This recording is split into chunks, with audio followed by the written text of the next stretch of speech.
우리 말씀을 나누겠습니다. 예수님의 비유 첫 번째 시간입니다. 씨 뿌리는 자의 비유, 마태복음 13장 1절에서 9절까지의 말씀 함께 봉독하시죠.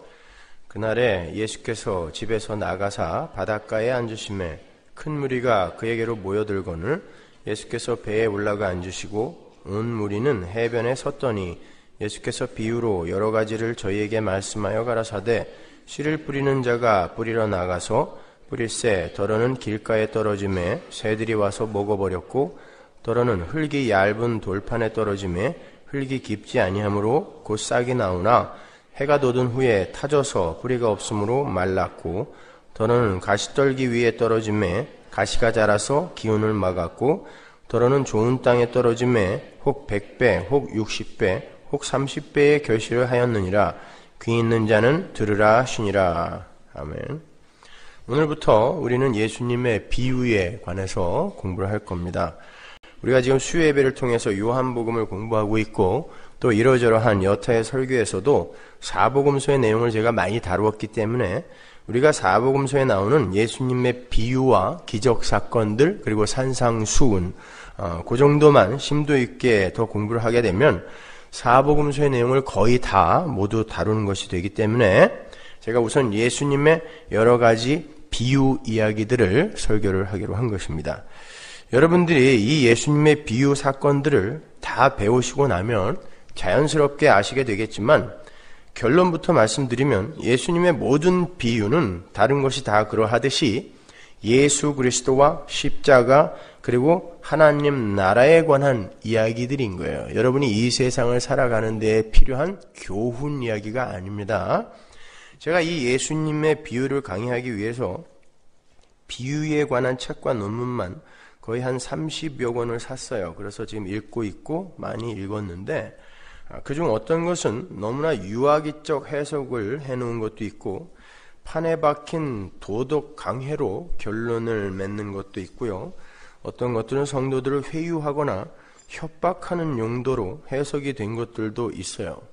그래서 때로는 시간이 너무 아까울 때도 많습니다만 그래도 그러한 잘못된 해석들을 두루두루 섭렵을 해 놓아야 올바른 그림을 잘 그릴 수 있을 것이라는 생각에 제가 인내심을 갖고 열심히 읽어보고 있습니다. 그러나 여러분에게 분명하게 말씀을 드리지만 그러한 해석들은 성도가 이 세상을 도덕적으로 윤리적으로 종교적으로 아주 성공적으로 인정받으며 살아가는 데에는 도움이 될지 모르지만 예수님의 은혜와 하나님의 사랑을 깨닫는 데에는 전혀 도움이 되지 않는 해석들이에요. 그런데 안타깝게도 거의 대부분의 비유 해석들이 그러한 수준에 머물고 있다는 것을 제가 발견하게 됐어요.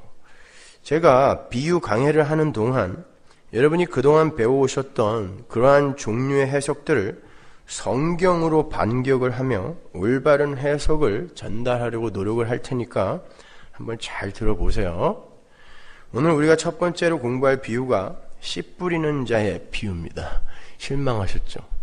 에게 겨우 그거야? 다 아는데. 지금 그런 표정들이신데 신앙생활에 연륜이 좀 쌓이신 분들은 오늘 본문에 기록이 되어 있는 씨 뿌리는 자의 비유에 대한 설교를 너무나 많이 들어보셨을 거예요. 그동안 들어오셨던 그 설교들의 대강의 줄거리들을 잠시 머릿속에 한번 떠올려 보세요. 대부분 결론이 뭐였습니까? 설교 시간에 졸지 말고 열심히 노력하여 돌짝밭을 갈아엎고 가시떨기를 제거하여 열매를 풍성히 맺는 좋은 밭이 되자였죠. 그죠? 좋은 밭이 되자.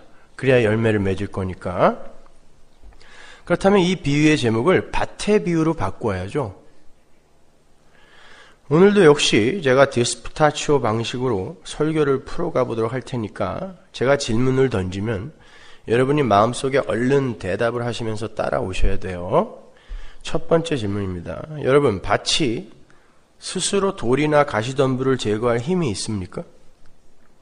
이 중에 농사를 지어보신 분들이 계실지도 모르겠는데 어느 날 농부가 씨를 뿌리러 밭에 나가보니까 밭에 돌과 가시덤불이 너무 많아서 씨를 뿌려봐야 도저히 열매를 맺을 수 없는 그런 상태였다고 해보자고요. 그때 농부가 돌아서면서 야, 너 이 상태로는 절대 열매 못 맺으니까 내일까지 그 돌들과 가시덤불들을 다 치워놔야 돼.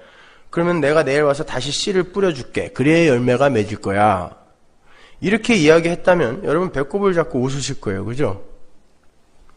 그런데도 강대상에서 목사가 그런 말을 하면 아멘으로 받습니다.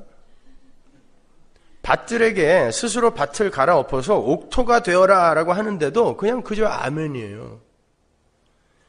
성경은 아담 이후로 이 세상에 태어나는 모든 인간들의 상태를 이렇게 묘사합니다. 로마서 3장 9절, 10절 보세요. 기록한 바 의인은 없나니 하나도 없으며 깨닫는 자도 없고 하나님을 찾는 자도 없고 다 치우쳐 한 가지로 무익하게 되고 선을 행하는 자는 없나니 하나도 없도다. 저희 목구멍은 열린 무덤이요 그 혀로는 속임을 베풀며 그 입술에는 독사의 독이 있고 그 입에는 저주와 악독이 가득하고 그 발은 피 흘리는데 빠른지라 파멸과 고생이 그 길에 있어 평강의 길을 알지 못하였고 저희 눈앞에 하나님을 두려워함이 없느니라 함과 같으니라. 모든 인간의 상태가 이 상태예요. 길가밭, 돌짝밭, 가시떨기의 상태입니다. 이것이 모든 인간이에요. 절대 열매를 맺을 수 없는 그런 상태. 그런데 그 불가능함과 무력함의 밭에 생명의 씨가 떨어져서 돌과 가시떨기를 부수고 찢어서 그 밭이 옥토가 되는 거예요. 그걸 구원이라고 합니다. 로마서 3장 23절 보세요. 모든 사람이 죄를 범하였으며 하나님의 영광에 이르지 못하더니 이게 열매를 못 맺는 삶이에요. 이게 돌짝밭, 길가밭, 가시떨기의 상태입니다. 그리스도 예수 안에 있는 구속으로 말미암아 하나님의 은혜로 값없이 의롭다 하심을 얻은 자, 값없이 열매 맺는 자가 되었다. 바로 이 얘기를 하고 있는 거예요. 씨 뿌리는 자의 비유는. 그렇게 우리가 아직 하나님의 원수가 되었을 때, 로마서 5장 10절, 원수가 되었을 때에 영원전에 준비된 하늘의 씨가 그 원수의 밭에 심기워져서 30배, 60배, 100배의 열매를 맺는 구원의 현실을 설명해 주는 비유가 바로 씨 뿌리는 자의 비유 속에 담긴 메시지인 거예요. 그 씨에 관한 이야기는 여러분이 정말 귀에 못이 박히게 배웠습니다. 그렇죠? 반복하고 반복해서 제가 설명해 드렸어요.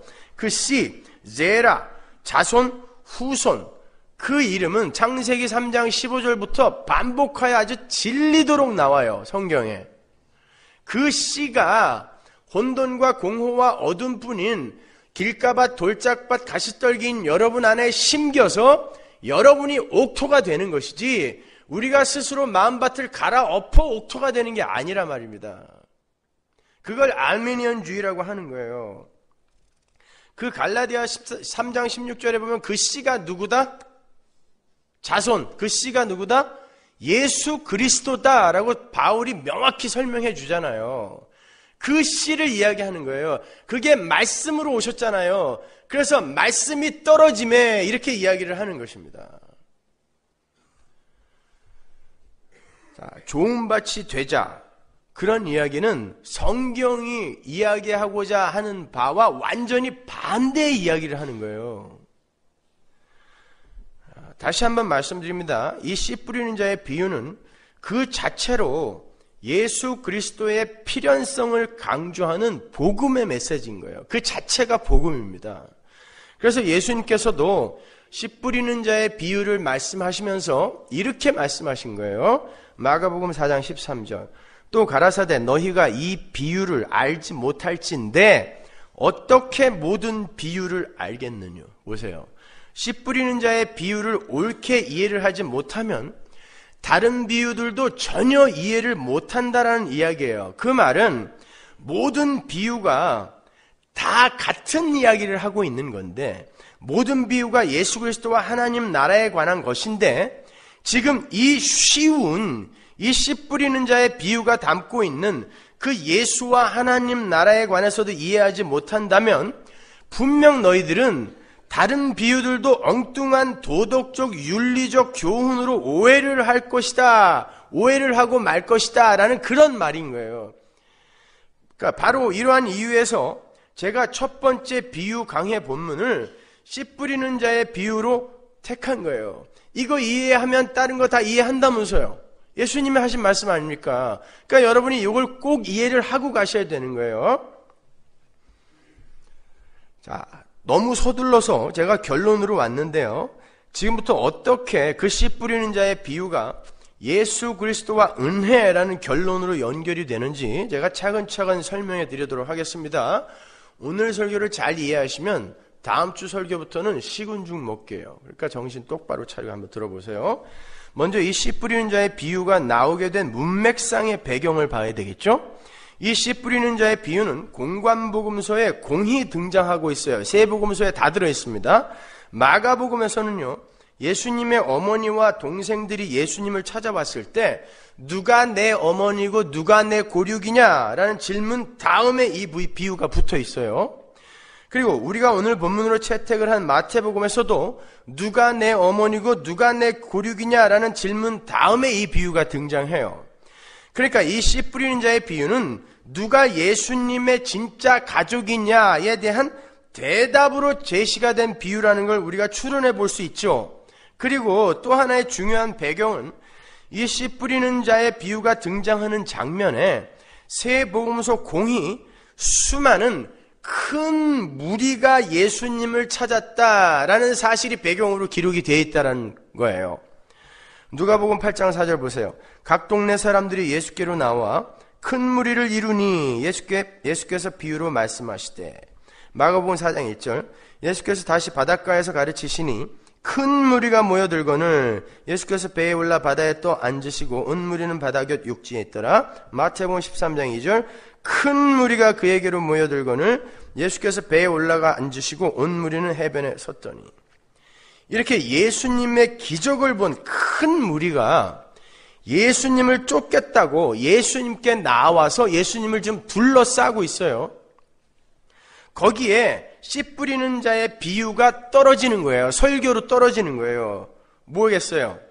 니들 지금 날 쫓겠다고 지금 날 찾아왔는데 너희들이 정말 다 옥토인 줄 아니? 초를 쳐버리는 것입니다. 거기에 대해. 자, 그 비유의 내용을 예수님이 제자들에게만 설명을 해줬어요.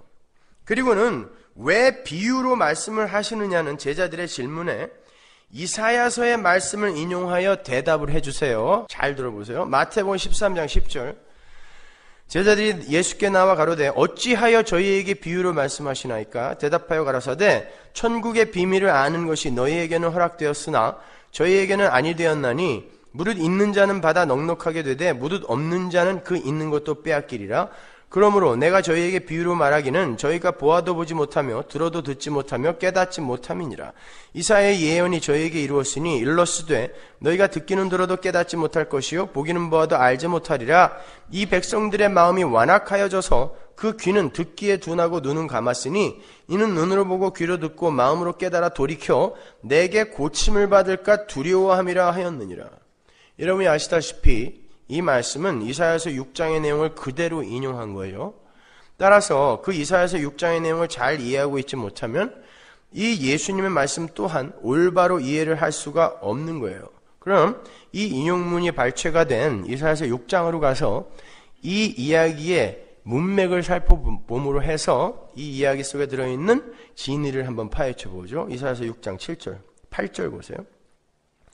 내가 또 주의 목소리를 들은즉 이르시되 내가 누구를 보내며 누가 우리를 위하여 갈꼬 그때 내가 가로되 내가 여기 있나이다 나를 보내소서. 여호와께서 가라사대 가서 이 백성에게 이르기를 너희가 듣기는 들어도 깨닫지 못할 것이요 보기는 보아도 알지 못하리라 하여 이 백성의 마음으로 둔하게 하며 그 귀가 막히고 눈이 감기게 하라. 염려컨대 그들이 눈으로 보고 귀로 듣고 마음으로 깨닫고 다시 돌아와서 고침을 받을까 하노라. 내가 가로되 주여 어느 때까지니까? 대답하시되 성읍들은 황폐하여 거민이 없으며 가옥들에는 사람이 없고 이 토지가 전폐하게 되며 사람들이 여호와께 멀리 옮기워서 이 땅 가운데 패한 곳이 많을 때까지니라. 그 중에 10분의 1이 오히려 남아있을지라도 이것도 삼키운 바 될 것이나 밤나무 상수리나무가 배임을 당하여도 그 그루터기는 남아있는 것 같이 거룩한 씨가 이 땅에 그루터기이니라. 우시야 왕이 죽던 해에 우시야 왕은 굉장히 아주 좋은 평가를 받은 그런 왕입니다. 그 우시야 왕의 사촌이 이사야예요. 그래서 이사야는 왕족이었어요. 대단한 벼슬을 하고 있던 사람인데 하나님한테 붙들리는 바람에 아주 그냥 개고생만 하다가 죽은 사람이에요. 그 이사야가 슬픔에 잠겨 있어요. 그런데 그 이사야에게 하나님의 영광이 나타나서 네가 나를 위해 백성들에게로 가라라고 명령을 해요. 그래 놓고는 백성들에게 가서 그들의 눈과 귀를 가리고 하나님의 비밀을 못 알아듣게 하라라는 엉뚱한 지시를 하세요.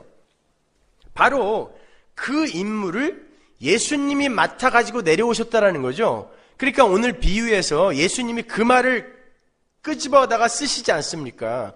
그러니까 이사야도 예수님의 모형이었다는 거예요. 그런데 거기서 그치는 게 아니라 막혔던 백성들의 눈과 귀가 뜨이게 되는 날이 오고요. 황폐해졌던 성읍이 이제 회복이 되는 날이 온다는 희망의 약속이 함께 주어졌는데 13절을 보시면 거룩한 씨가 오실 때에 성읍이 회복이 되고 막혔던 백성들의 눈과 귀가 뚫린다라고 이야기를 해요. 거룩한 씨, 그루터기인 예수, 그 씨가 오실 때에 비로소 눈과 귀가 뚫리고 황폐한 광야가 회복이 된다라는 거예요. 그 거룩한 씨는 당연히 예수 그리스도를 말하는 거죠. 그런데 그 거룩한 씨인 예수가 오늘 그 큰 무리 가운데 오셨단 말입니다. 근데도 왜 그들이 못 알아듣냔 말이에요. 근데도 왜 그들이 딴소리를 하냔 말입니다. 여러분, 예수 그리스도의 오심이란 하나님의 은혜로 유효적 부르심, 효과적 부르심 있죠. 그냥 일반적인 부르심 말고 유효적 부르심, 효과적 부르심, 선택, 예정, 그 안에 들어있는 이들, 거기에 참여한 자들에게만 해당되는 거예요. 그들에게만 예수님이 가세요. 예수님의 오심은 그들에게만 적용이 돼요. 그들의 눈과 귀만 열려요. 그들이 바로 교회이고 오늘 본문에서는 12사도로 모형으로 그려지고 있는 거예요. 그래서 그들만이 예수님에게 해설을 전해 듣고 그들이 이해를 하게 되는 것으로 그려지고 있는 거예요.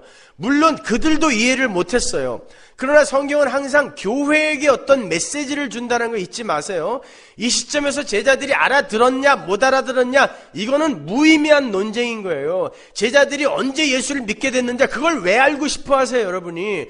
성경이 교회에게 하고 싶은 말만 알아들으시라 말입니다. 그러니까 예배당에 아무리 큰 무리가 모여있다 할지라도 그게 다 성도가 아니란 말이에요. 유대교의 서슬이 펄었던 그 시대에 예수를 쫓겠다고 큰 무리가 모였어요. 그들은 나름대로 큰 손해를 감수하고 예수께 나온 것입니다. 그런데 예수님은 그들 앞에서 씨 뿌리는 자의 비유를 말씀하심으로 해서 이곳에 모인 대부분은 다 가짜다라고 선언을 해버리시는 것입니다. 오늘날은 뭐가 좀 다른가요? 똑같습니다, 여러분. 예수를 믿는다고 예배당을 가득 메우고 있는 사람 중에 정말 하나님 나라의 비밀을 올바로 깨닫고 진정으로 하나님을 예배하기 위해 앉아있는 사람들 드물어요. 그저 자기의 소원이나 이루고 문제나 해결받기 위해 앉아있는 이들이 대부분이라는 것입니다. 주님은 단호하게 말씀하세요. 그들은 아니다 라고 이야기하는 거예요. 오직 당신이 뚫고 들어가서 눈과 귀를 열어놓은 말씀을 알아듣는, 복음을 알아듣는 그들만이, 그 당신의 택한 백성들만이 당신의 가족이요 참 성도라는 것을 밝히는 거예요. 그래서 누가 내 어미이고 누가 내 고륙이냐 그 뒤에다가 이걸 딱 붙여놓는 것입니다. 하나님의 복음을 알아듣는 이들이 우리 가족이라니까요. 그럼에도 불구하고 사람만 많이 모으면 장땡이라는 식, 꽁 잡는 게 매라는 식의 그런 말상으로 좋은 교육 프로그램, 멋진 예배당 지어놓고 요즘은 뭐 예배당이 전도한다면서요? 그렇게 해서 사람들 많이 모아놓으면 뭐 할 건데요? 맨 가짜들 모아놓고 뭐 할 건데요? 그런 식으로 교회 크게 만드는 거 아닙니다, 여러분. 하나님의 말씀을 알아듣는 이들이 모여야 돼요. 우리 교회도요, 2달 만에 새 가족이 60명이 늘었는데 여러분 그것이 기쁘십니까? 저는 그렇게 믿고 싶어요. 그분들이 정말 올바른 말씀을 잘 알아듣고 말씀에 갈급하여 오셨다라고 믿고 싶어요. 그렇지만 사람이 많이 온 것으로 여러분이 기뻐하시면 안 됩니다. 그걸 부흥이라고 하지 않아요. 부흥은 눈과 귀가 막혀서 말씀을 못 알아듣던 이들의 눈과 귀가 뚫리는 일을 부흥이라 그래요. 우리 안에 필요 없는 것, 하나님 앞에서 절대 잘라져 나가야 하는 것들이 하나님의 말씀에 의해 박살이 나는 걸 리바이벌, 부흥이라고 한다니까요. 그러니까 창세기에서부터 약속이 된, 아니 영원 전부터 약속이 된 그 거룩한 씨가 은혜로 침공에 들어오기 전에는 이 세상 어느 누구도 모두 돌짝밭이요 길가밭이요 가시떨기일 수밖에 없다는 거예요. 그게 뭐죠? 열매 못 맺는 흙. 죽은 흙, 지난주에 제가 말씀드린 죽은 흙이라는 거예요. 그들은 아무 때나 똥구덩이나 지옥에 넣어도 아무 할 말 없는 거예요. 죽은 흙이니까. 그걸 열매 맺지 못하는 땅, 밭으로 다시 다른 그림으로 한번 더 설명해 주는 것 뿐이에요. 조금 더 구체적으로 제가 설명을 해 드릴게요. 구약 성경에서 가시떨기와 돌짝밭은 항상 하나님의 저주의 상태를 가리키던 것들이었고 광야의 상태를 가리키던 소품이었어요. 창세기 3장 17절로 가보세요. 아담에게 이르시되 내가 내 아내의 말을 듣고 내가 너더러 먹지 말라 한 나무 실과를 먹었은즉 땅은 너로 인하여 저주를 받고 너는 종신토록 수고하여야 그 소산을 먹으리라. 땅이 내게 가시덤불과 엉겅퀴를 낼 것이라. 아담이 타락을 하자 하나님의 저주가 내리는데 그 저주의 산물이 가시덤불과 엉겅퀴예요. 가시떨기입니다, 이것이. 그러니까 땅이 저주받은 이후로 이 세상이 내어놓는 모든 소산, 모든 추수, 과학, 문명, 교육, 이런 모든 소산이 다 뭐다? 하나님과 관계없이 인간들이 내어놓는 그런 멋진 세상의 힘들이 다 뭐예요? 가시덤불과 엉겅퀴라는 거예요, 그것이. 근데 하나님과 아무 관계도 없이 그런 것들을 많이 끌어모으는 걸 복이라고 한단 말입니다. 그건 가시덤불과 엉겅퀴, 저주를 쌓는 거라니까요. 근데 하나님을 알려고 하지 않고 예배당에 와서도 하나님에 대해서 배우려고 하기는커녕 그냥 자기들이 원하는 세상의 가시덤불과 엉겅퀴만을 구하는 게 오늘날 교회의 현실 아닙니까? 그런데 세상은 마치 거지 동량에 불과한 이 세상 금과 은이 인생의 최고의 목표인 줄 알고 하염없이 그 동량 그릇만 바라보고 있던 사도행전의 그 성전 미문에 앉은 안진뱅이처럼 가시덤불과 엉겅퀴에 불과한 이 세상의 힘을 더 주세요, 더 주세요, 더 주세요 하면서 극성을 부리고 있는 거예요. 날 때부터 안진뱅이 되었던 그 자가 거기에서 동량통을 바라보면서 은과 금 여기다 가득 넣어주세요. 나는 이걸로 행복할 수 있어요. 내가 앉은 곳이 화려한 문, 미문이거든요. 나는 여기서 행복할 수 있어요. 그 모습과 똑같은 거라니까요. 그때 베드로가 뭐라고 그래요? 은과 금은 내게 없어. 그러나 내가 너한테 진짜 좋은 거 줄게. 일어나 걸어라. 이야기하는 것입니다. 생명을 얻어야 되는 거예요, 죄인들은요. 성경이 그 가시덤불과 엉겅퀴를 어려운 말로 진려와 형극이라고도 번역을 합니다. 이사야서 7장 23절 보세요.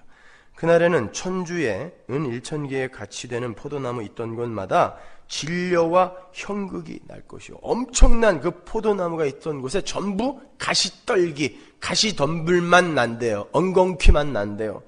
온 땅에 진려와 형극이 있으므로 살과 활을 가지고 그리로 갈 것이요.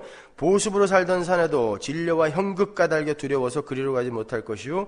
그 땅은 소를 놓으며 양에 밟는 곳이 되리라. 진려와 형극, 가시떨기, 가시덤불 계속 나오고 있죠. 가시떨기와 황량한 돌로 가득 찬 바로 이 상태가 저주받은 인간의 땅의 모습이라는 거예요. 한 군데 더 보죠. 예레미야 4장 3절. 나 여호와가 유다와 예루살렘 사람에게 예루살렘 사람에게 이같이 이르노라. 너희 묵은 땅을 갈고, 이게 죽은 땅이에요. 가시덤불 속에 파종하지 말아라. 가시덤불인 너희들, 그게 묵은 땅인데 거기다 그냥 씨 뿌리면 안 돼 이야기하는 거예요. 유다인과 예루살렘 거민들아, 너희는 스스로 할례를 행하여 너희 마음 가죽을 베고 나 여호와께 속하라. 그렇지 아니하면 너희 행악을 인하여 나의 분노가 불같이 발하여 사르리니 그것을 끌 자가 없으리라. 하나님 백성의 모형으로 등장한 이스라엘, 예루살렘 거민이 모두 가시덤불이라는 거예요. 저주받은 인간의 모습입니다. 그 상태예요. 거기에는 그 어떤 씨를 파종해도 절대 열매가 맺혀질 수 없다는 거예요. 그럼 돌짝밭은 어디 나올까요? 이사야서로 가보세요. 8장 14절. 그가 거룩한 피할 곳이 되시리라. 그러나 이스라엘의 두 집에는 거치는 돌, 걸리는 반석이 되실 것이며 예루살렘 거민에게는 함정 올무가 되시리니. 돌이 이스라엘에게 주어졌는데 그 돌이 오히려 함정, 올무, 거치는 돌이 되어서 열매를 못 맺게 하고 있다는 거예요. 조금 이상하시죠? 그런 질문을 갖고 따라오시란 말이에요. 돌은 다름 아닌 예수예요. 그런데 그 예수가 돌짝밭의 돌이란 말인가? 그렇습니다. 15절 보세요. 많은 사람들이 그로 인하여 거칠 것이며 넘어질 것이며 부러질 것이며 걸릴 것이며 잡힐 것이니라. 이 돌에 의해서 거치고 넘어진다라는 말이 나중에 보면 로마서에 똑같이 나오죠. 응? 그 거치는 돌이 누구였어요? 예수님이었잖아요. 여기에 보면 이스라엘이 열매를 맺지 못하게 하는 돌이 예수님이라 그래요. 재밌죠? 죄인들이 유일하게 피할 수 있는 유일한 피할 곳, 도피성이신 예수가 어떤 이들에게는 거치는 돌, 걸리는 반석이 되며 함정과 올무가 된다라 그래요. 이게 가시떨기요 돌짝밭의 상태예요. 이렇게 은혜의 예수가 가시떨기가 되고 돌짝이 되는, 은혜의 예수가 은혜가 되지 않고 가시떨기가 되고 돌짝이 되는 그런 무리들의 사고의 중심, 인본주의인 것입니다. 그것이 은혜가 되지 못해요. 그 안에 은혜가 떨어지게 되면. 그러니까 쉽게 설명을 하자면 가시덤불과 돌들로 인해서 전혀 열매를 맺을 수 없는 죄인들의 마음밭은 지난주에 제가 설명해드린 생명나무 실과를 지키는 두루 도는 화염검과 그룹들로 인해서 생명나무로 전혀 접근할 수 없는 저주받은 인류의 모습을 보여주는 거예요. 그런데 생명나무 실과를 숨기신 분이 누구죠? 하나님이 숨기셨잖아요. 하나님이 숨기시고 두루도는 화염검과 그룹으로 그걸 지키게 하셨단 말입니다. 그리고 그 생명나무 실과 그 지성소를 가리고 있던 휘장이 누구였어요? 예수님이었죠. 히브리서에 보면은. 그러니까 가시떨기와 돌짝은 엄밀히 말해서 예수 그리스도 자신인 거예요. 예수 그리스도 자신이 못 알아듣게 하는 거예요. 가시떨기와 돌짝이 되어서 못 알아듣게 하는 거예요. 모든 인류의 마음속에 들어가서 못 알아듣게 하는 거예요. 예수 그리스도가 가시떨기와 돌짝으로 죄인들에게 오셔서 그들의 눈과 귀를 막고 절대로 생명나무 실과를 먹을 수 없게 만드신다는 거예요. 창세기의 이야기와 이사야서 6장의 이야기와 이 씨 뿌리는 자의 비유는 이렇게 일관성 있게 뚫려 있는 것입니다. 하나님 나라와 영생은 인간의 힘으로는 절대 도달과 획득이 불가능한 위대한 것임을 가르치기 위해서 그러는 거예요. 보세요. 이사야서 6장에서 하나님이 이사야를 보내면서 너 가서 눈과 귀를 다 막아버려 그랬단 말입니다. 근데 예수님이 이 땅에 오셔서 지금 그 말을 그대로 인용하고 계시잖아요. 그러면서 씨 뿌리는 자의 비유를 말씀하신단 말이에요. 그러니까 가시떨기와 길가, 돌짝이 누구다? 예수란 말입니다. 그분이 생명의 말씀을 가리고 있는 휘장이란 말이에요. 휘장. 그 휘장이 너희들의 노력으로 찢어졌냐 아니면 하나님의 은혜로 찢어졌냐, 교회들아 그걸 배우라 라는 것입니다. 그들이 예수님의 가족이라는 거예요. 그들이 고륙이라는 것입니다. 자, 그 말은 하나님의 은혜를 깨닫고 배우는 그 선악과라는 프로베이션 기간을 거치지 않은 자들, 즉 하나님의 은혜 밖에 있는 자들은 절대로 하나님 나라에 들어가서 영생의 삶을 살 수 없다는 것을 애둘러 표현하고 있는 거예요. 그들에게 생명의 씨가 은혜로 뚫고 들어가는 것입니다. 그리고는 그 속에서 죽는 거예요. 그 말은 절대로 죄를 용납할 수 없는 하나님의 공의 못 알아듣게 해야 돼요. 죄는 못 알아듣게 해야 돼요. 그게 하나님의 공의잖아요. 못 알아듣게 하라. 이게 하나님의 공의인데 그 공의 자체가 예수란 말입니다. 예수가 맡고 있는데 예수가 뚫고 들어가 그 공의 자체가 죽어버리는 거예요. 가시떨기와 돌짝으로 사람들의 눈과 귀를 막고 있던 그 공의가 들어가서 죽어버리는 거예요. 그걸 십자가라고 하는 것입니다. 그래서 비로소 그때 옥토가 되는 거예요. 좋은 밭이 되는 것입니다. 그것을 한 알의 밀알이 땅에 떨어져 죽어야 열매를 맺는다라는 그림으로 또 한 번 설명해 주는 거예요. 그 밀알이 씨란 말입니다. 씨. 요한복음 12장 23절 보세요. 예수께서 대답하여 가라사대 인자의 영광을 얻을 때가 왔도다. 내가 진실로 진실로 너에게 이르노니 한 알의 밀이 땅에 떨어져 죽지 아니하면 한 알 그대로 있고 죽으면 많은 열매를 맺느니라. 열매 이야기가 여기 또 나오잖아요. 씨가 심겨져서 죽어야 돼요. 죽어야 돼요. 가시떨기와 돌짝이 죽어야 돼요.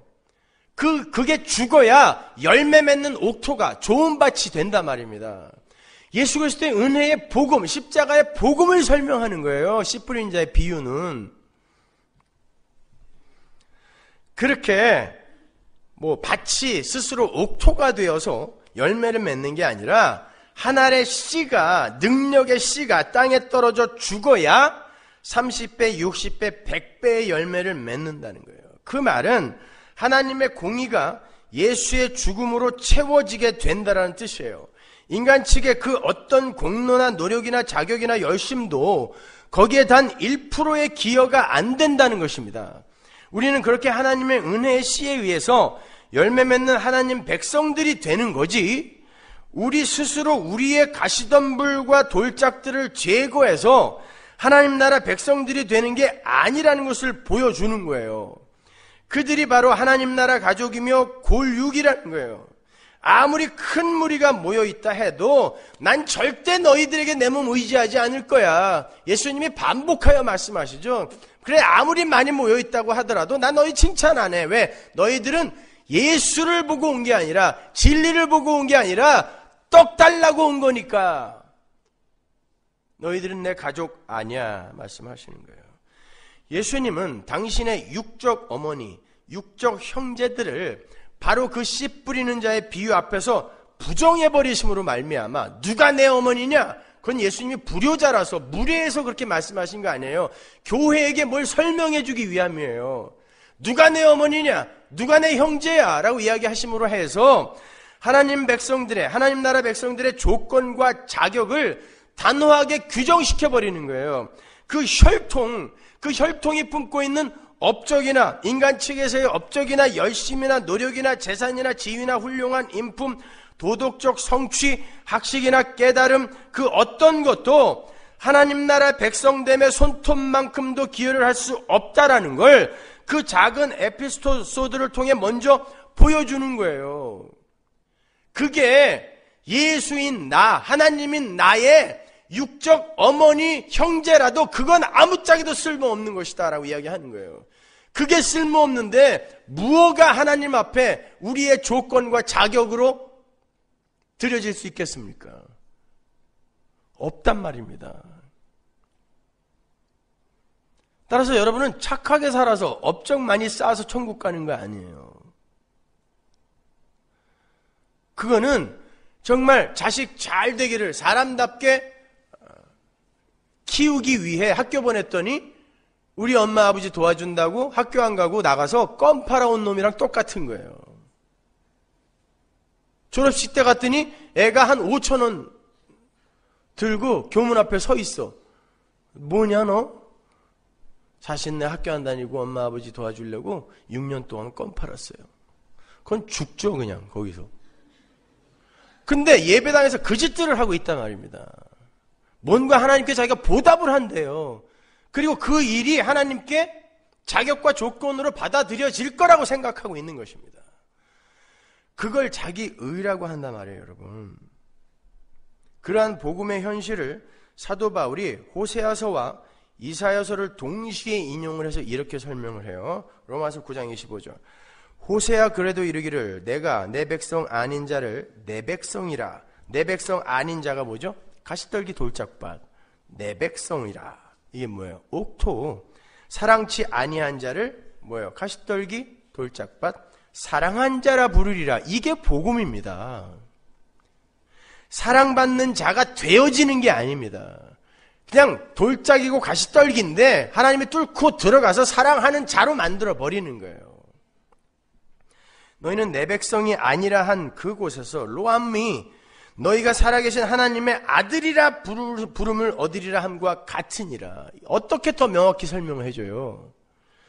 또 이사야가 이스라엘에 관하여 외치되 이스라엘 뭇자손의 수가 비록 바다의 모래 같을지라도 나오죠. 큰 물이 남은 자만 렘넌트만 구원을 얻으리니 12명 12제자 주께서 땅 위에서 그 말씀을 이루사 필하시고 끝내시리라 하셨느니라. 또한 이사야가 미리 말한 바 만군의 주께서 우리에게 씨를 남겨두시지 아니하였다면 우리가 소돔과 같이 되고 고모라 같았으리로다 함과 같으니라. 수많은 큰 무리 중에 남은 자가 돌아왔는데 그 남은 자가 스스로 뭔가를 해서 돌아온 거예요? 씨 때문에 돌아왔단 말입니다. 씨 때문에.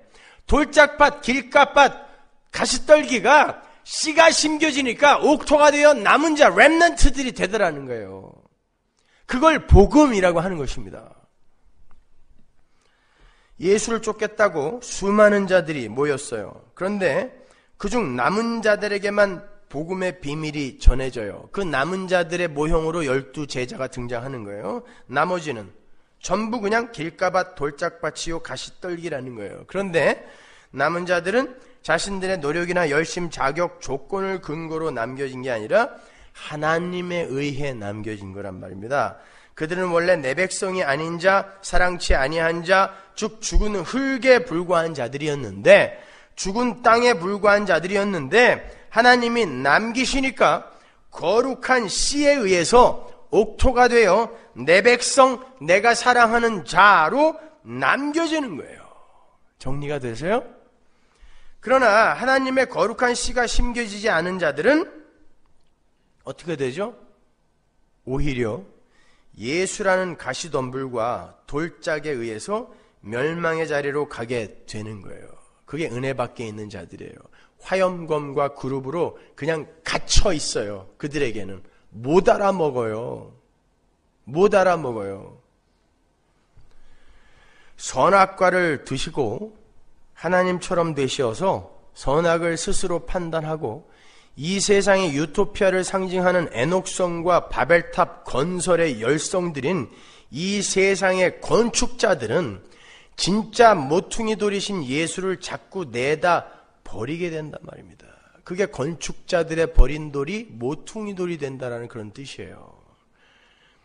예수가 들어오셔야 예수가 막아놓은 화염검과 그룹, 즉 가시떨기와 돌짝이 제거가 돼요. 그런데 자꾸 그 예수를 내다버리고 올무와 거치는 돌에 여전히 눌려 있는 거예요.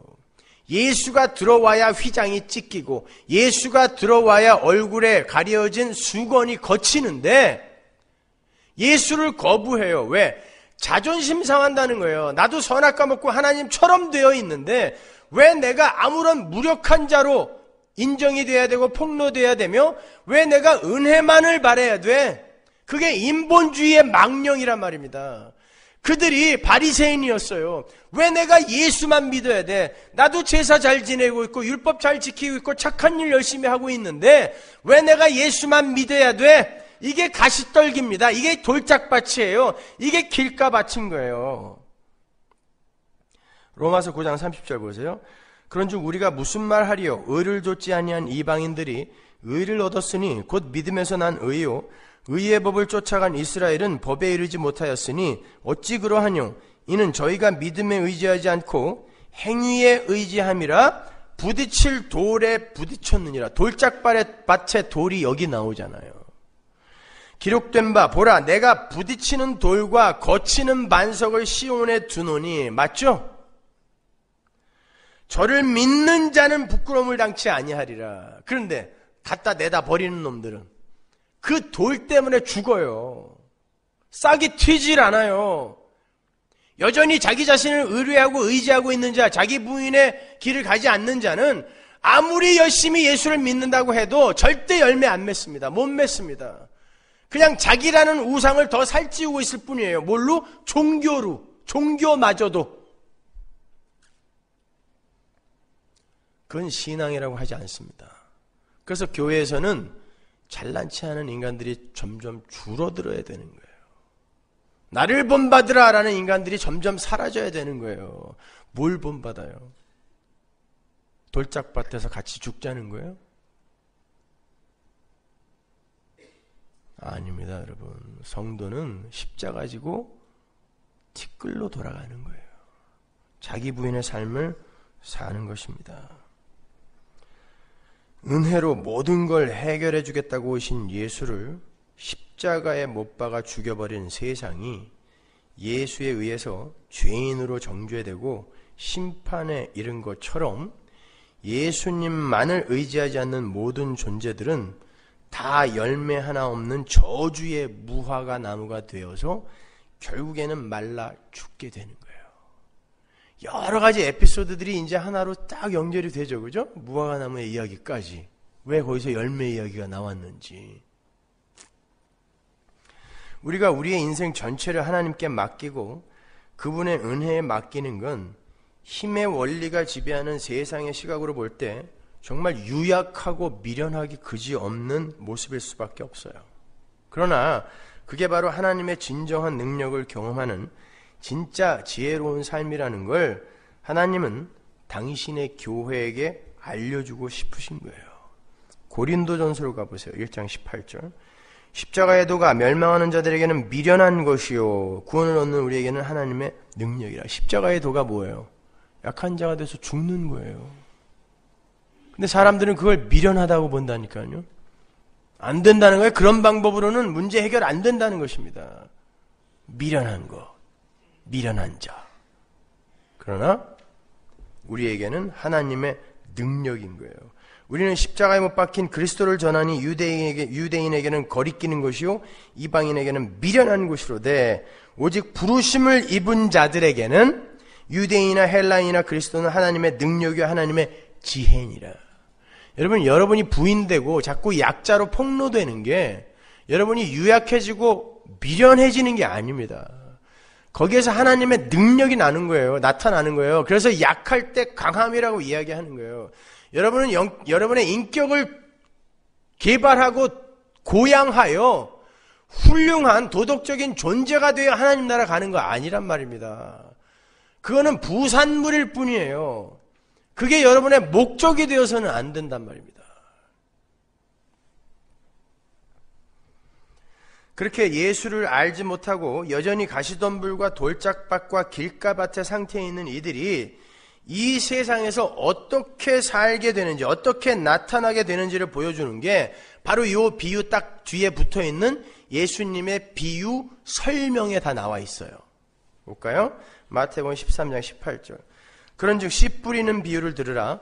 아무나 천국 말씀을 듣고 깨닫지 못할 때는 악한 자가 와서 그 마음에 뿌리운 것을 빼앗나니 이는 곧 길가에 뿌리운 자요 돌밭에 뿌리었다는 것은 말씀을 듣고 즉시 기쁨으로 받되 그 속에 뿌리가 없어 잠시 견디다가 말씀을 인하여 환난이나 핍박이 일어나는 때에는 곧 넘어지는 자요 가시떨기에 뿌리었다는 것은 말씀을 들으나 세상의 염려와 죄리의 유혹에 말씀이 막혀 결실치 못하는 자요 좋은 땅에 뿌렸다는 것은 말씀을 듣고 깨닫는 자니 결실하여 혹 100배 혹 60배 혹 30배가 되니라 하시더라.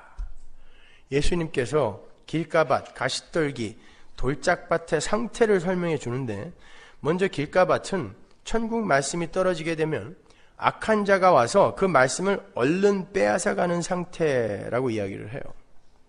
예전에 어떤 부흥사가 길가밭을 설명하면서 설교 시간에 조는 사람을 예로 들었어요. 말씀이 떨어지는데 마귀가 졸음을 주어서 말씀이 하나도 귀에 못 들어가도록 미혹한다는 거예요. 그러니까 절대 졸지 말라는 거예요. 졸음이 오면 이쑤시개를 갖고 눈꺼풀을 찔르래요.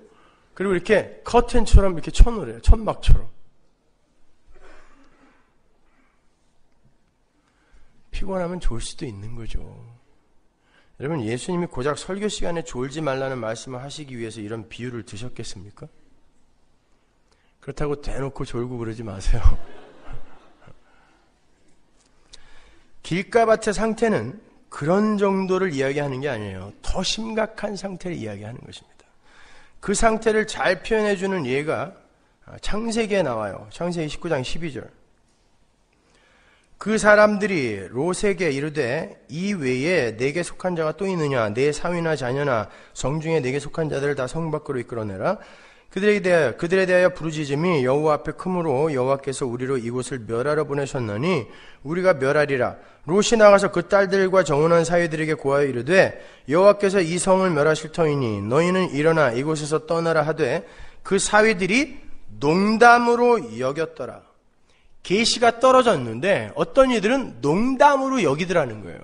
왜 농담으로 여겼을까요? 사위들이 소돔이 좋았거든요. 고모라가 좋았어요. 만족스러웠습니다. 자기들이 얻고자 하는 쾌락이 다 있었고 자기들이 원하는 번영과 성공이 거기 다 있었어요. 그러니까 거기에 말씀이 떨어졌는데 그 말씀을 농담으로 여기더라는 것입니다. 그게 길가밭인 거예요. 여러분이 이 세상의 힘을 많이 얻어내는 것을 목적으로 하여 그리고 그것을 얻어낸 것으로 만족하고 살고 있잖아요. 여러분 마음에 하나님의 말씀이 필요가 없어요. 복음이 왜 필요 있어? 내가 지금 복된데, 내가 지금 복된 상태인데 복음이 왜 필요해요? 그게 길가밭이에요. 아울러 바리새인들처럼 자신의 삶과 행위에 대해서도 자족하며 사는 자들 또한 길가밭의 상태예요. 바리새인들은 세일이나 창기들을 보면서 하나님 저는 저들과 같지 않게 이렇게 신앙 좋게 살게 해주셔서 감사해요 그랬다니까요. 예수님이 그를 보고 뭐라 그랬어요? 이 독사의 새끼야 그랬다는 거예요. 네가 마귀다 그랬단 말입니다. 왜? 나는 이렇게 살고 있으니까 예수 그리스도라는 말씀, 복음이 필요가 없어요 나한테. 그러니까 때려 죽인 거 아니에요. 내가 잘 살고 있는데 복음이 왜 필요해? 내가 여기서 행복하게 살고 있는데 왜 자꾸 나가라고 그래? 왜 come out my people? 왜 나오라고 그래? 난 애굽이 좋은데, 갈대아가 좋은데, 바벨론이 좋은데 왜 나오라고 그래 나보고? 복음이 농담처럼 여겨지는 것입니다. 따라서 여러분 이 세상을 살면서 너무 행복한 분들, 여러분들에게 복음이 제대로 안 떨어집니다. 그래서 견딜 만큼 여러분에게 이런 불행을 주시는 거예요. 복음 들으라고. 그게 길가밭입니다, 여러분. 두 번째로 돌짝밭. 돌짝밭은 말씀을 기쁨으로 받기는 하는데 환난과 핍박이 닥치면 곧 넘어지는 자들의 상태를 말하는 것이다 그래요. 그런 그림은 출애굽기에서 찾아볼 수 있죠. 출애굽기 14장 10절 보세요.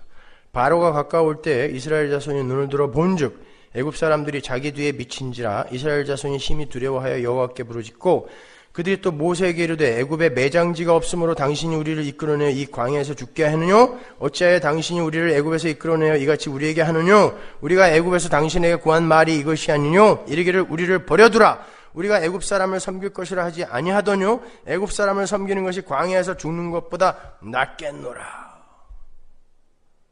차라리 애굽으로 돌려보내줘 그러고 있는 거예요. 환난과 핍박이 오니까 하나님의 말씀이 떨어지고 있는데도 차라리 애굽으로 돌려보내줘.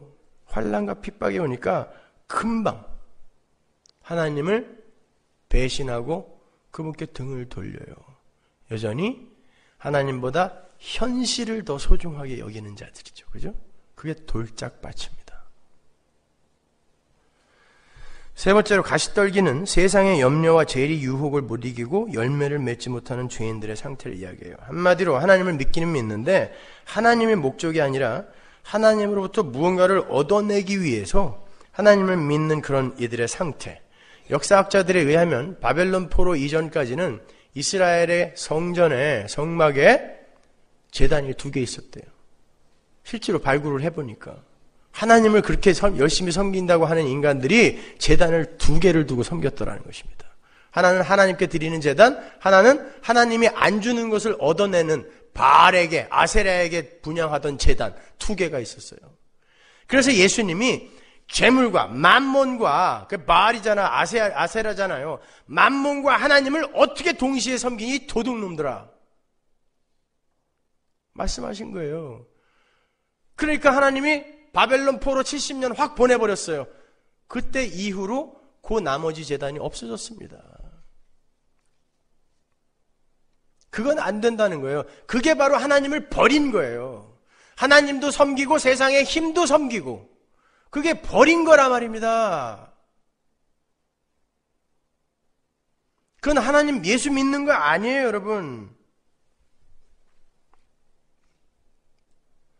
역시 영원한 하나님 나라보다는 이 세상 것에 집착하고 있는 인간 군상들의 모습이죠.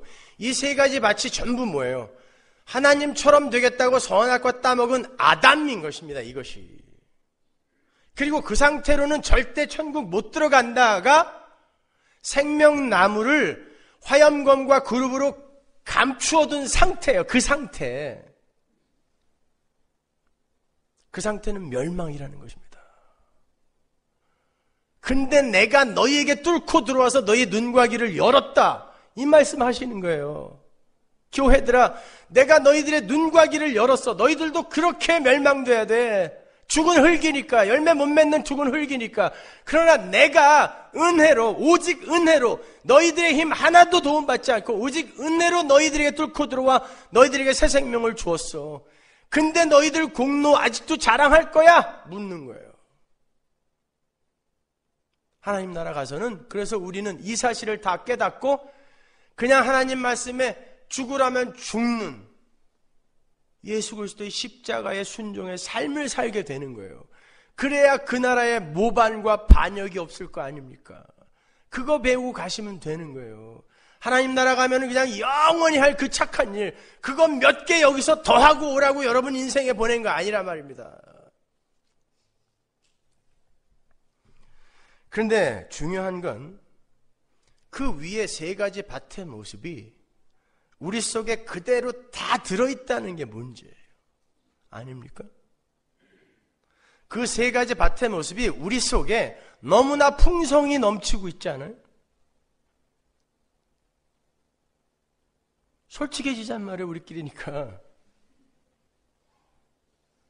여러분은 때때로 여러분이 너무 행복해지면 하나님의 그 복음이 저만치 물러가는 그런 경험을 합니다. 야, 지금도 좋은데 무슨 복음이 무슨 필요야. 길가밭이잖아요. 환난과 핍박이 오면은 도대체 내가 당신한테 얼마나 희생을 했는데 나에게 이렇게 대우를 하냐고 하나님께 삿대질도 해요. 돌짝밭이죠. 경제 환경이 좋을 때는 예수님을 잘 믿는 것 같았는데 쫄딱 망했어요. 그랬더니 온몸에 힘이 쭉 빠지고 예수 믿을 힘이 안 나, 기운이 안 나. 왜? 예수 믿고 원하는 게 다른 게 있었는데 그걸 안 줬어요. 떠나요. 이런 모습이 우리 안에 없냐고요? 있습니다. 들키지 않았을 뿐이에요. 여러분이 연극을 열심히 잘하고 있을 뿐이지 우리 마음속에는 전부 그 마음이 들어있어요. 그러면 우리가 뭐가 옥토예요, 이게? 옥토 아니잖아요, 지금. 우리는 길가밭이고 돌짝밭이고 가시떨기예요, 지금요. 이 세상에 무슨 좋은 밭이 있어요? 그리고 좋은 밭이 되었다고 해도 바로 그 밑에 알곡과 가라지에 비유해 보면 그 좋은 밭에 알곡이 맺혔는데 그 밭에 마귀가 와서 가라지를 뿌리고 가요. 그런데 하나님이 놔둬라 그래요. 그러면 가라지가 함께 자라는 밭이 좋은 밭입니까? 아니잖아요. 그럼 이 세상에 좋은 밭은 있다 없다? 없습니다. 단 하나도 없어요.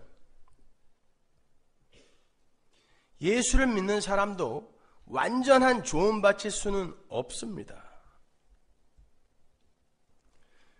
왜 하나님은 우리 성도를 좋은 밭이다라고 말씀하시고는 여전히 길가와 가시떨기와 돌짝밭의 모습을 그냥 놔두고 지켜보시는 걸까요? 너희들의 실체를 올바로 직시하라는 거예요. 그리고 너희들 안에 심겨진 그 생명의 위대함을 보라는 거예요. 그래서 우리 안에서 자꾸 우리의 길가됨과 돌짝밭됨과 가시떨기됨을 폭로시키는 거예요. 너희들은 죽은 흙이야. 근데 너희 안에 그 새 생명이 너희를 살려내는 거야. 생각해 보세요. 밭에 생명이 있어요? 씨의 생명이 있어요? 밭에 생명이 있어요? 누가 밭 그랬어 지금? 씨의 생명이 있죠. 밭에 무슨 생명이 있어요? 에? 처음부터 다시 해야 되겠네요. 생명은 밭에 심겨지는 씨에 있는 거죠. 우리는 우리의 밭을 갈아서 옥토로 만드는 걸 신앙생활의 목적으로 삼는 게 아니에요. 이 돌짝밭 같고 길가밭 같고 가시떨기 같은 내 속에 새 생명의 씨가 오직 은혜로 심겨졌다는 것을 깨달아서 여전히 길가밭이요 가시떨기밭이요 돌짝밭인 자신의 모습을 폭로당함에도 거기에 절망하거나 낙담하지 않고 그 새 생명의 씨의 능력을 의지해야 되는 거예요. 그럼에도 불구하고 내 안에는 새 생명이 있고 반드시 내 안에서는 열매가 맺히고야 말 거라는 믿음으로 은혜의 십자가를 꼭 붙드는 걸 옥토라고 하는 거예요. 그게 여러분이 이 세상에서 맺는 열매예요. 그게 자기 부인의 열매, 십자가 지는 삶의 열매인 것입니다.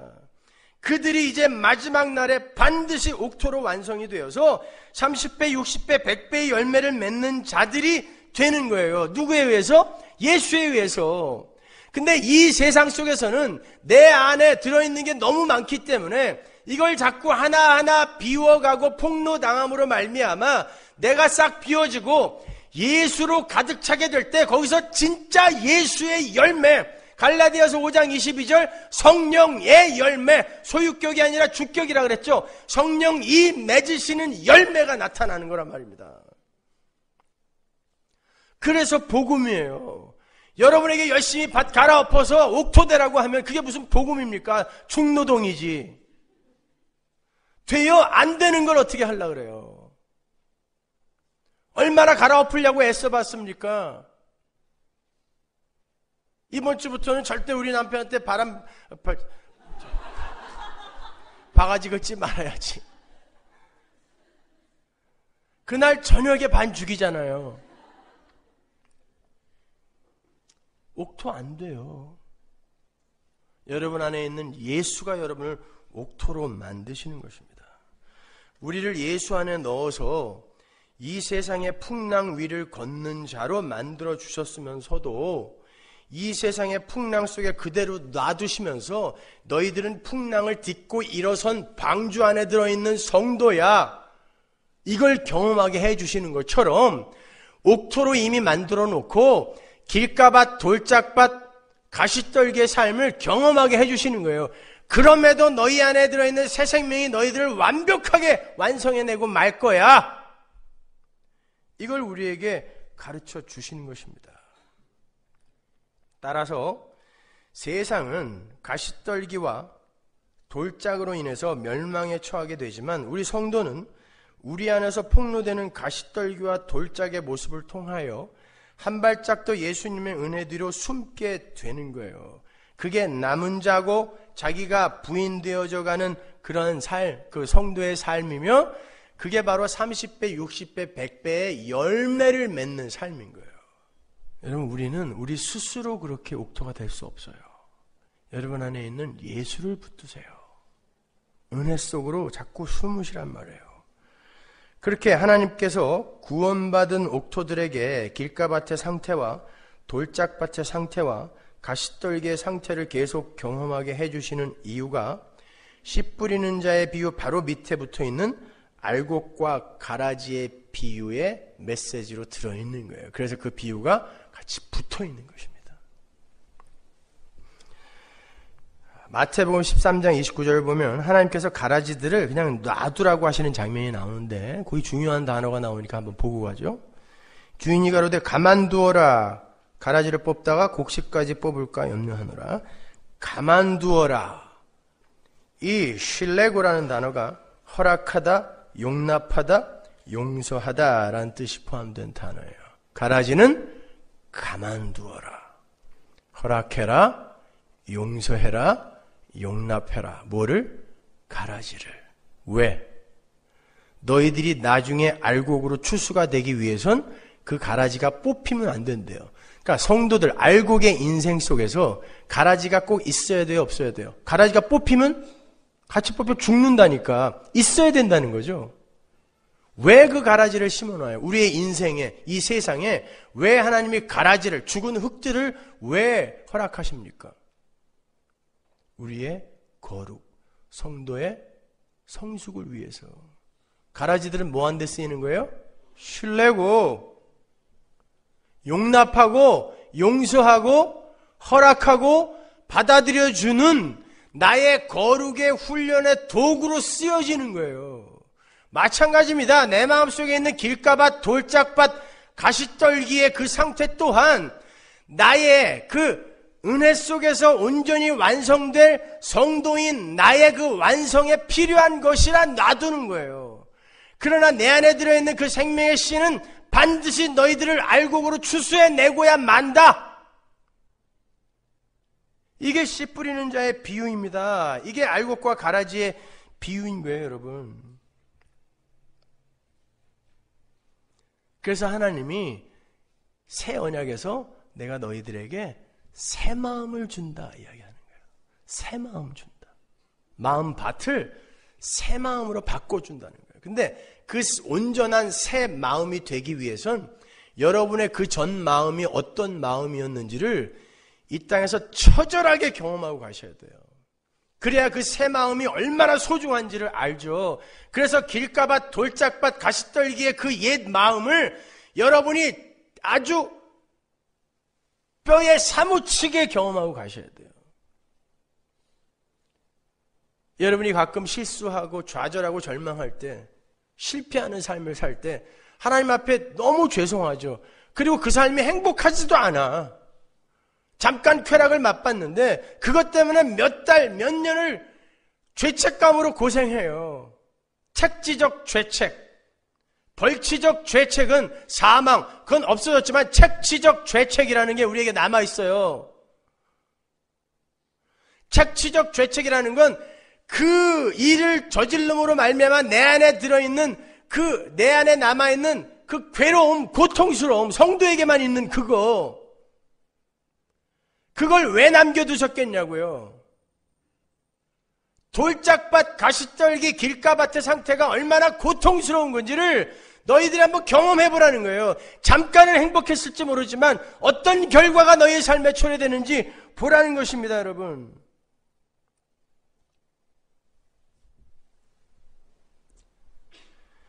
자, 그렇게 우리의 인생 속에 가라지들이, 길가밭, 돌짝밭, 가시떨기들이 우리의 완성을 위해 소품으로, 하나님의 도구로 쓰여지고 있습니다. 그 상황 속에서 여러분은 예수를 붙드셔야 돼요. 십자가를 붙드셔야 돼요. 그래서 예수와 십자가를 배우고 또 배우고 또 배우셔야 돼요.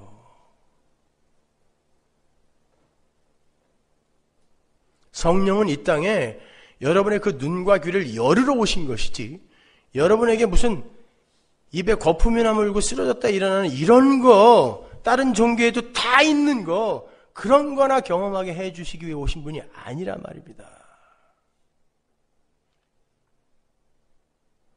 정 그런 게 보고 싶으시면 나중에 저한테 한번 오세요. 제가 한 30cm 떠드릴게요. 여러분 눈앞에서. 공중부양이라는 거 아세요? 여러분 그거는 제가 절에서 배운 거예요. 그러면 그런 기적 원하시면 거기 가세요. 그게 여러분의 신앙에 무슨 도움이 됩니까? 여러분 눈앞에서 태평양 바다가 갈라져도 하나님의 선택에서 제외된 여러분이 제외되어 있다면 여러분은 그 즉시 뒤돌아서서 하나님께 나 애굽으로 다시 보내줘 라고 할 사람들이란 말입니다. 그런 건 우리의 신앙에 전혀 도움이 되지 않아요. 하나님의 은혜의 말씀을 깨달으세요. 십자가의 말씀 안으로 들어가시란 말입니다. 따라서 여러분의 인생에 떨어지는 모든 가라지, 인생 채찍, 사람 막대기, 여러 가지 이해하기 힘든 사건, 상황 다 뭐예요? 합력되어 선을 이루는 하나님의 도구들일 뿐입니다. 생명이 있는 씨앗은 비바람과 타는 듯한 뙤약볕을 맞으면 열매를 맺어요. 죽어있는 씨는 비바람이 불고 뙤약볕이 내리쬐면 타 죽던가 쓸려 내려갑니다. 하지만 여러분은 생명 있는 씨잖아요. 생명의 씨가 들어가 있는 좋은 밭이잖아요. 거기에 비바람이 좀 몰아치고 타는 듯한 뙤약볕이 내려찐다고 해서 왜 나에게 이런 걸 허락하냐고 여러분이 하나님 향해 삿대질 할 수 있습니까? 열매 맺으려고 하나님이 그러는 건데 잘 견디세요. 그러니까 이기란 말입니다. 그래서 예수님이 우리 성도들에게 한 알의 밀알이 땅에 떨어져 죽어야 많은 열매를 맺는다라고 이야기한 거예요. 왜? 여러분이 그러한 것들을 다 경험하고 나를 부인해 가는 삶이 내 옛사람이 죽는 삶이잖아요.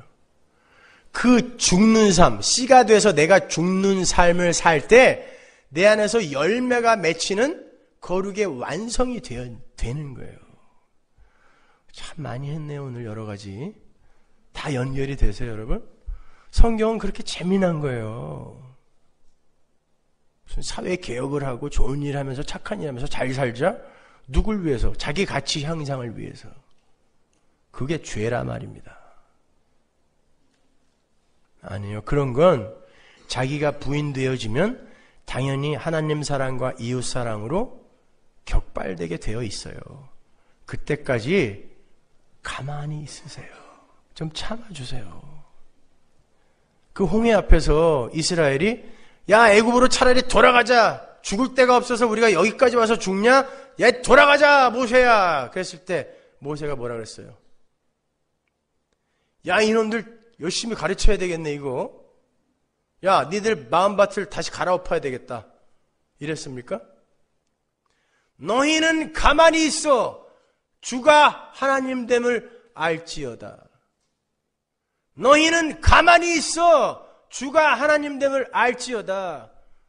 촛불 들고 나가서 사회개혁하려고 하지 말고 가만히 있어. 주가 어떻게 이 세상을 이끌어가는지 니들이 한번 봐라. 그리고 너희들 마음속에 정말 하나님의 백성으로서 해야 할 일이 눈앞에 보이거든. 그때 겸손하게 숨어서 해라. 그게 우리 안에 있는 예수가 드러나는 진짜 선인 거예요.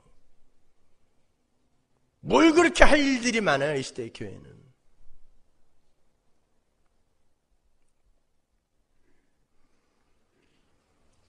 그래서 사도 바울이 나는 날마다 죽는다 그런 거예요. 날마다 죽어야 날마다 부활할 거 아닙니까? 내 속에 새 생명이 있는데 내 옛사람 때문에 이 새 생명이 발휘가 안 돼요. 근데 내가 날마다 죽으면 새 생명이 날마다 조금씩 살아나죠. 그래서 우리는 날마다 죽고 날마다 부활해요. 자면서 하나님 오늘 나 떼짱 덥습니다. 일어나면서 아이고 부활했네요. 이게 성도의 삶이에요. 누가 우리의 내일을 보장해 줍니까? 매일 죽는 거예요. 매일 티끌됨을 인정하고 부인하는 거예요. 하나님 저 꼭 붙들어 주세요. 열심히 기도하면서 그냥 그 길을 가는 것입니다. 여러분의 열매가 뭐라고요? 자기 부인과 십자가예요. 그리고 여러분의 삶에 나타나는 티끌됨,